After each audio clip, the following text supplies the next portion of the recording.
جی السلام علیکم، امید ہے کہ آپ سب لوگ خیریت سے ہوں گے۔ اڈیالہ جیل کے سپرنٹینڈنٹ نے آج عمران خان صاحب سے بدتمیزی کی۔ یہ بات میڈیا کو علیمہ خان صاحبہ نے بتائیں جب وہ جیل سے باہر آئیں، وہاں پہ انہوں نے میڈیا ٹاک کی اور اس کے اندر انہوں نے تفصیلات بتائیں۔ اب جو میڈیا ہے وہ اس کو رپورٹ بھی کر رہا ہے، یہ سامنے آپ خبر دیکھ سکتے ہیں، یہ ایکسپریس کی خبر ہے۔ اس خبر کے مطابق عمران خان اور سپرنٹینڈنٹ اڈیالہ جیل میں تلخ جملوں کا تبادلہ۔ میں تھوڑی سی اس کی تفصیل آپ کو پڑھ کے سنانا چاہتا ہوں جو ایکسپریس اس کو رپورٹ کر رہا ہے۔ سائفر کیس کی سماعت ختم ہونے پر سابق وزیر اعظم اور بانی chairman P T I Imran Khan media کے نمائندوں سے گفتگو کر رہے تھے کہ سپرنٹینڈنٹ اڈیالہ جیل اسد وڑائچ نے بات کرنے سے روک دیا۔ اسد وڑائچ صاحب جو ہیں اڈیالہ جیل کے سپرنٹینڈنٹ ہیں، ایکسپریس نیوز کے مطابق انہوں نے عمران خان صاحب کو روک دیا، جس پر عمران خان صاحب نے ناراضی کا اظہار کیا، وہ غصے میں آئے۔ عمران خان نے کہا یہ اوپن کورٹ ہے، مجھے کوئی میڈیا سے بات کرنے سے نہیں روک سکتا۔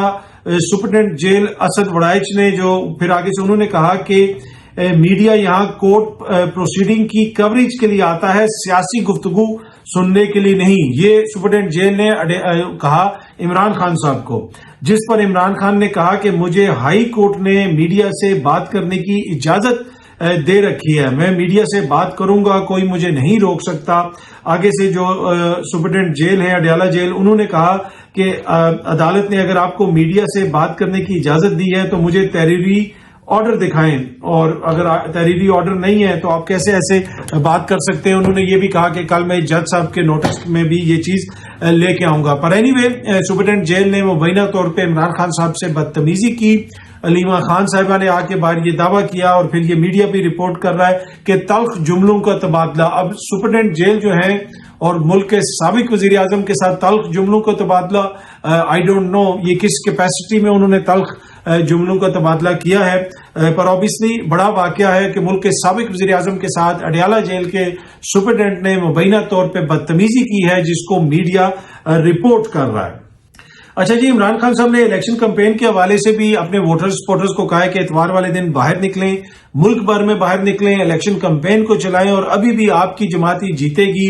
وہ بار بار یہی کہہ رہے ہیں، ان سے کوئی جو وکیل ملنے جاتا ہے اس کو بھی وہ یہی کہتے ہیں کہ الیکشن کمپین کے اوپر توجہ رکھیں، الیکشن کمپین کے اوپر زور دیں، آپ لوگوں نے الیکشن جیتنا ہے، ہر حالت میں الیکشن جیتنا ہے، عوام آپ کے ساتھ ہے۔ اب وہ کہتے ہیں بار بار کہ عوام جو ہے میرے ساتھ ہے۔ اب یہ تو الیکشن ڈے والے دن بھی پتہ چلے گا، لیکن اس سے پہلے جتنے بھی پولز وغیرہ ہو رہے ہیں اس میں سامنے نظر آ رہا ہے کہ عمران خان صاحب کی پاپولیرٹی زیادہ ہے۔ سینئر صحافی کامران خان صاحب نے ایک پول جو ہے ایک دن پہلے شیئر کیا تھا اور اس میں پوچھا تھا کہ آپ 8 فروری کو والے جو الیکشن ہے اس میں کس کو ووٹ دیں گے، عمران خان کے آزاد امیدوار کو، نواز شریف کے نون لیگی کو، یا الیکشن کا بائیک آؤٹ کریں گے۔ بہت سارے لوگ یہ کہہ رہے ہیں یا اس پہ تکیہ کیے بیٹھے ہیں کہ عمران خان کا ووٹر باہر نہیں نکلے گا اور وہ بائیک آؤٹ کر دے گا، کیونکہ مختلف نشانات ہیں اور وہ ڈس ہارٹ ہو گیا ہے کہ اب تو حکومت تو ہماری بننی نہیں، تو باہر نکلنے کا کیا فائدہ ہے۔ لیکن ابھی بھی جماعت بار بار یہ کہہ رہی ہے کہ آپ نے باہر نکلنا ہے، خان صاحب بار بار یہ کہہ رہے ہیں کہ آپ نے باہر نکلنا ہے۔ اور اس میں یہاں پہ پھر آج کامران خان صاحب نے یہ ٹویٹ کیا ہوا ہے کہ 2 ہفتے رہ گئے ہیں الیکشنز میں، اور سامنے نظر آ رہا ہے کہ عمران خان کی پاپولیرٹی جو ہے وہ دگنی ہے نون لیگ سے۔ تو ابھی تک گراؤنڈ پہ اسی قسم کی سچویشن ہے، اور جو اگر ووٹر باہر نکلتا ہے، بڑی تعداد میں نکلتا ہے، تو اس کا فائدہ یقیناً عمران خان صاحب کو ہوگا۔ اور اسی چیز کے اوپر عمران خان صاحب تکیہ کیے ہوئے بیٹھے ہیں، جیل میں سکون سے بیٹھے ہوئے کہ میرا ووٹر باہر نکلے گا اور بڑی تعداد میں ووٹ ڈالے گا اور اس سے کوئی تبدیلی آئے گی۔ اب دیکھتے ہیں اس دن کتنے لوگ باہر نکلتے ہیں۔ اچھا، سلمان اکرم راجہ صاحب جو ہیں وہ بھی پاکستان تحریک انصاف کی طرف سے الیکشن لڑ رہے ہیں۔ ان کی ایک ویڈیو سامنے آئی ہے جس میں وہ قرآن پہ حلف لے رہے ہیں، بنیادی طور پہ یہ کہہ رہے ہیں کہ وہ عمران خان صاحب کے ساتھ وفادار رہیں گے، الیکٹ ہو کے ان کو نہیں چھوڑیں گے۔ یہ اس طرح کی اور بھی ویڈیوز وغیرہ ہم نے سنا ہے کہ سامنے آ رہی ہیں، اور مختلف جگہوں پہ جو امیدوار ہیں ان کو لوگ یہ کہہ رہے ہیں کہ آپ یہ حلف دیں۔ اور اس حوالے سے میں نے پاکستان تحریک انصاف کی کور کمیٹی کے ایک ممبر سے آج پوچھا، ان سے بات بھی کی، آج کور کمیٹی کا اجلاس بھی ہوا، اس کے اندر بھی مختلف چیزیں چیزوں کے اوپر ڈسکشن ہوئی اور عمران خان کا یہ جو پیغام ہے کہ اتوار والے دن آپ نے باہر نکلنا ہے، ملک بھر کے اندر آپ نے کمپین چلانی ہے، اس کے اوپر بھی بات ہوئی. اور بنیادی طور پہ جو سیاسی حکمت عملی ہے، الیکشن کس طرح لڑنا ہے، کس طریقے سے الیکشن جیتنا ہے، اسی کے حوالے سے ساری ڈسکشن وغیرہ ہوتی رہی. اور خان صاحب کے جو کیسز وغیرہ ہیں اس کے حوالے سے بھی ڈسکشن ہوئی. تو اس میں بھی میں نے جس عرض کر رہا تھا کہ میں نے کور کمیٹی کے ایک ممبر سے پوچھا جو آج اجلاس میں شرکت کر کے آئے تھے کہ جناب یہ حلف کیوں لیے جا رہے ہیں. انہوں نے کہا کہ یہ ہمارا مطالبہ نہیں ہے، یہ جماعت کا مطالبہ نہیں ہے، یہ عوام کا مطالبہ ہے. جس حلقے میں لوگ جاتے ہیں لوگ کہتے ہیں کہ جناب آپ پہلے ہمیں حلف دیں کہ آپ خان کے ساتھ وفادار رہیں گے. تو یہ ہمارا کوئی مطالبہ نہیں ہے. جماعت نے کسی سطح پہ یہ نہیں کہا کہ لوگوں سے حلف لیا جائے، یہ عوام کا مطالبہ اور عوام ان کو کہہ رہی ہے کہ جناب آپ حلف دیں اور ہمیں بتائیں کہ آپ خان کے ساتھ رہیں گے وفادار یا نہیں رہیں گے. اچھا جی، سوشل میڈیا کے اوپر ایک اور ویڈیو وائرل ہوئی ہے جگنو محسن صاحبہ کی، جو نجم سیٹھی صاحب کی اہلیہ ہیں، اور وہ کسی جگہ پہ کسی حلقے میں خطاب کر رہی ہیں اور پاکستان تحریک انصاف کا جو مقامی کینڈیڈیٹ ہے اس کو سپورٹ کرنے کا کہہ رہی ہیں. اس کا نشان مور ہے، تو وہ کہہ رہی ہیں لوگوں کو کہ آپ نے مور کے اوپر موریں لگانی ہیں، اور کہا جا رہا ہے کہ وہاں پہ ان کا کافی اثر و رسوخ ہے، خود بھی وہ وہاں سے کافی ووٹ انہوں نے ماضی میں لیے تھے. تو یہ ویڈیو کافی زیادہ وائرل ہوئی بھی ہے، کسی نے ٹویٹر پہ بھی شیئر کی ہوئی ہے، اور اس کو اوپر کوٹ ٹویٹ کر کے خواجہ آصف، جی ہاں جی، خواجہ آصف جو نون لیگ کے لیڈر ہیں، خواجہ آصف صاحب، انہوں نے اس کے اوپر ٹویٹ کی ہوئی ہے. انہوں نے یہ لکھا ہوا ہے یہ وکٹوں کے دونوں سائیڈ پہ کھیلتے ہیں. اب جگنو محسن جو ہیں وہ نجم سیٹھی صاحب کی اہلیہ ہیں، تو خواجہ آصف صاحب لکھ رہے ہیں کہ یہ وکٹوں کے دونوں سائیڈ پر کھیلتے ہیں. شوہر پی سی بی کے ہر وقت چیئرمین بننے کے خواہش مند ہیں. تو وہ کہہ رہے ہیں کہ یہ بنیادی طور پہ دونوں طرف کھیلتے ہیں. شوہر جو ہے وہ میاں صاحب کے بھی قریب ہیں، آپ کو پتا ہے، پی سی بی کے چیئرمین بننے کے بھی ہر وقت خواہش مند ہیں. اس طرح کا وہ بات کر رہے ہیں، اس طرح کی خواجہ آصف صاحب. اچھا، اب اگر پی سی بی کے چیئرمین کی بات کی جائے تو ایک اور خبر آئی ہے کہ نگراں وزیر اعلیٰ پنجاب محسن نقوی صاحب جو ہیں وہ پی سی بی کی جو مینجمنٹ کمیٹی کے سربراہ مقرر ہو گئے ہیں. اب بنیادی طور پہ ملک کے نگراں وزیر اعظم نے، انوار اللہ کاکڑ صاحب نے، پنجاب کے نگراں وزیر اعلیٰ کو پاکستان کرکٹ بورڈ کا نگراں چیئرمین مقرر کر دیا ہے. یہ وہ وزیر اعلیٰ صاحب ہیں جو 3 مہینے کے لیے آئے تھے، جنہوں نے انتخابات کروانے تھے اور چلا جانا تھا، لیکن اب سال ہونے والا ہے. تو اب نگراں وزیر اعظم نے نگراں وزیر اعلیٰ کو پاکستان کرکٹ بورڈ کا نگراں چیئرمین ایک طرح سے مقرر کر دیا. ویسے تو مینجمنٹ کمیٹی کے سربراہ ہیں، پر یہ ساری وہ نگرانی میں ہی ہو رہا ہے. تو یہ سب کچھ جو ہے وہ آج کل چل رہا ہے، ہر کوئی کام اپنی نگرانی میں محسن نقوی صاحب کروا رہے ہیں پنجاب کے اندر. تو اینی وے اب کرکٹ کو بھی وہ دیکھیں گے.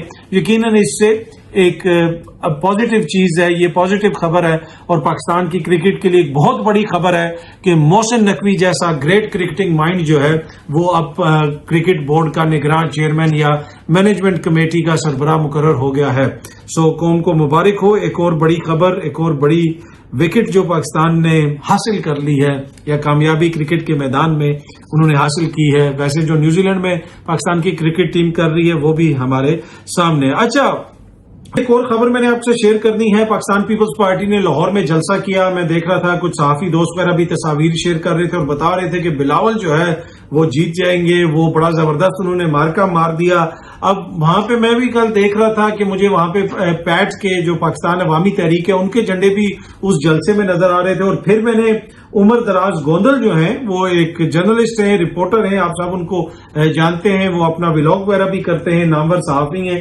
تو عمر دراز گوندل صاحب کو میں نے اس لیے کہ وہ ادھر کور کر رہے تھے، میں نے ان کی کوریج وہاں سے دیکھی تھی. ان کو بھی میں نے فون کیا، ان سے بھی انفارمیشن لی، اس لیے کہ میرے لیے یہ بڑا باعث حیرت تھا کہ جب صحافی سینئر اینکر وغیرہ کچھ دوست وہ اس طرح ٹویٹس کر رہے تھے کہ جناب وہ تاثر اس سے یہ مل رہا تھا مجھے کہ جیسے بلاول نے یہ حلقہ مار لیا. حالانکہ اس جلسے کے اندر لاہور کے جو مقامی لوگ تھے وہ کتنے تھے وہ بھی سب کو پتا، اور اس حلقے کے لوگ کتنے تھے وہ بھی ایک بہت بڑا سوالیہ نشان. اس لیے کہ لاہور سے تو لوگ آئے ہوں گے پیپلز پارٹی کے، لیکن باہر سے بھی لوگ آئے ہوئے تھے. اور اس حلقے کے اندر جو ہے پاکستان مسلم لیگ نواز کا مقابلہ تحریک انصاف سے ہے. یہ جو این اے 127 ہے جس کے حوالے سے آپ کو بتایا جا رہا ہے کہ بلاول نے گراؤنڈ جو ہے وہ وہاں پہ کور کر لیا ہے اور وہ جیت جائیں گے اور یہ ہو جائے گا وہ ہو جائے گا. ایسی صورتحال نہیں ہے. یہاں پہ نون لیگ کے عطا تارڑ صاحب کھڑے ہیں. یہ وہ حلقہ ہے جس کو نون لیگ بہت ہی ایزی لیتی ہے کہ یہ تو ہم جیت ہی جائیں گے. اس وجہ سے تارڑ صاحب کو لاہور سے باہر سے بلا کے یہ حلقہ دیا گیا ہے کہ تارڑ صاحب آسانی سے یہ جیت جائیں گے، لیکن یہاں پہ مقابلہ جو ہے نون لیگ کا اور پی ٹی آئی کا ہے، اور پی ٹی آئی کے ظہیر عباس کھوکر صاحب جو ہیں وہاں پہ کھڑے ہیں، تو مقابلہ ان کا ہے۔ بلاول صاحب تو مقابلے میں بھی کہیں پہ نہیں آتے۔ ہاں کسی کے ذہن میں ہو سکتا ہے، کسی کی خواہش ہو سکتی ہے کہ بلاول صاحب کو یہاں سے اگر کوئی سیٹ مل جائے تو وہ آگے چل کے نظام کو ایسے کرنے میں اور ویسے کرنے میں اور اس طرح یہ تاثر دینے میں کوئی مدد ملے گی، لیکن گراؤنڈ سچویشن یہ ہے کہ وہاں پہ بلاول نہ 3 میں ہے نہ 13 میں ہے، وہاں پہ مقابلہ عطا تارڑ صاحب کا اور ظہیر عباس کھوکر صاحب کا مقابلہ ہے، جو پی ٹی آئی کے جو کینڈیڈیٹ ہیں ان کا مقابلہ ہے۔ اس کے علاوہ اور جو ہے بلاول وہاں پہ اس دوڑ میں نہیں آتے، اور وہ جو جلسے میں لوگ آئے ہوئے تھے، مجھے عمر دراز گوندل صاحب نے بھی بتایا کہ اس میں چند ہزار کرسیاں تھیں، 10,000 سے بھی کم کرسیاں تھیں، 12,000 کرسیوں کا کہا گیا تھا اور غالباً 5,000 کے قریب کرسیاں رکھی گئی تھی، اور وہ بھی پوری صحیح طریقے سے نہیں بھری ہوئی تھی اور پنڈال خالی تھا۔